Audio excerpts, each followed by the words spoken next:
অনিয়ম, কারচুপি ও ক্ষমতার অপব্যবহারের অভিযোগে গত অক্টোবরে বিসিবি নির্বাচন থেকে সরে দাঁড়ান তামিম ইকবাল সহ একাধিক প্রার্থী।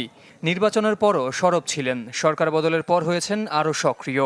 গেল রোববার জাতীয় ক্রীড়া পরিষদে তদন্তের লিখিত আবেদন করেন তামিম ইকবাল সহ অভিযোগকারী ঢাকার ক্লাব কাউন্সিলররা।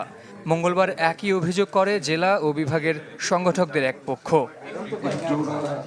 যা আমলে নিয়ে বুধবার 5 সদস্যের তদন্ত কমিটি করেছে এনএসসি। সভাপতি সুপ্রিম কোর্টের অবসরপ্রাপ্ত বিচারপতি এ.কে.এম আসাদুজ্জামান। বাকি 4 সদস্য ক্রীড়া মন্ত্রণালয়ের অতিরিক্ত সচিব সেলিম ফকির, যুগ্ম পুলিশ কমিশনার নাসিরুল ইসলাম, ক্রীড়া সাংবাদিক সাইদুজ্জামান ও সুপ্রিম কোর্টের আইনজীবী আকরাম সম্রাট।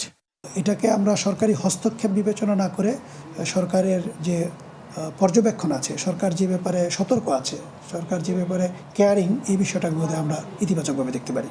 আমার ধারণা আইসিসিও এই বিষয়কে নেতিবাচকভাবে দেখার কোনো কারণ নেই। নির্বাচনে মনোনয়ন প্রক্রিয়া, বিসিবির গঠনতন্ত্র ও প্রচলিত আইন অনুযায়ী হয়েছে কিনা তা পরীক্ষা করে দেখবে এই কমিটি। রিপোর্ট দেবে 15 কার্যদিবসের মধ্যে। অনিয়মের প্রমাণ মিললে প্রয়োজনীয় করণীয় সুপারিশ করবে এই কমিটি।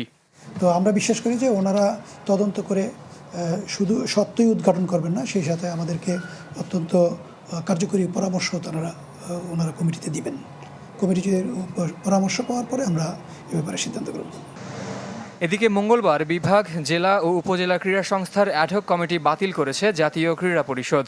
নতুন রূপরেখা অনুযায়ী অ্যাডহক কমিটি হবে 7 সদস্যের।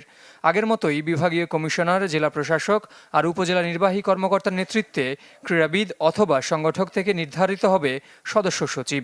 সব কমিটিতেই থাকবে অন্তত একজন ক্রীড়াবিদ।